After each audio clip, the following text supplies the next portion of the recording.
Schools were among the hardest hit when COVID-19 lockdown started in March 2020. Learners were sent home and classrooms were closed indefinitely.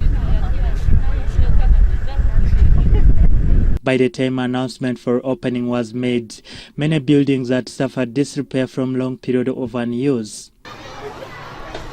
Nyarlo Primary and Nyarlo Secondary schools in Koboko district have got most of their learners back to school. Because social distancing is a must, the classrooms cannot accommodate all the learners.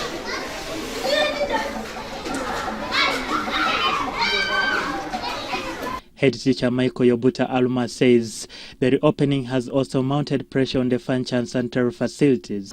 We can't do social distancing. It is very difficult as of now. The other challenge is latrine. Latrines are inadequate. But I think efforts are being made. That one reduces pupil stance ratio, but it has not solved the situation on ground. The increased number means that the teacher-to-pupil ratio is higher and monitoring learners is very difficult. In these congested classrooms, movement has not been easy for the staff, especially those from behind.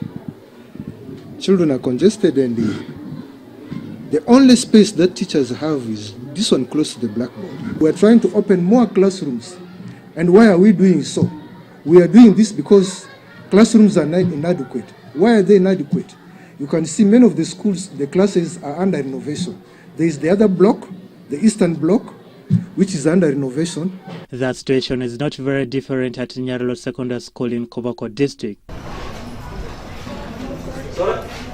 Basically, the classrooms are not enough as a result of the rise in the number of the students.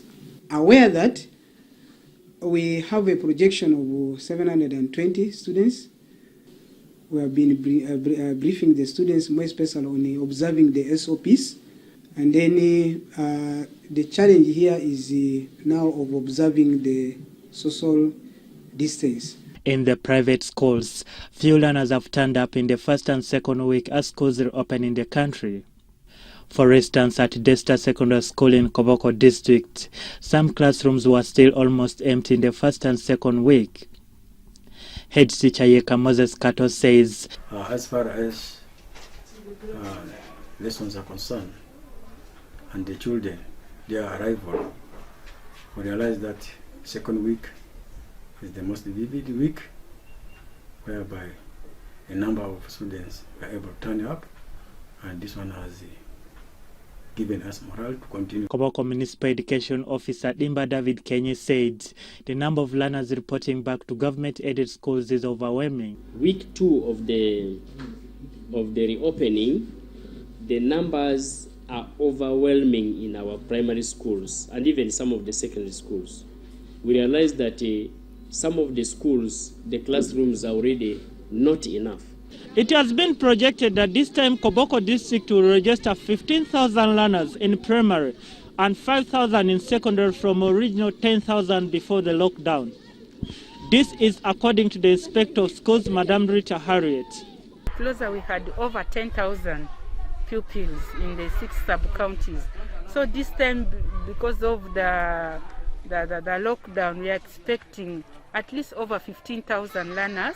With such increasing numbers in these different primary and secondary schools in Koboko district, this has mounted more pressure on the few infrastructures that most of these schools have, and administrators here say that most of them will be forced to improvise other temporary solutions to see how these learners can be imposed to have their lessons conducted.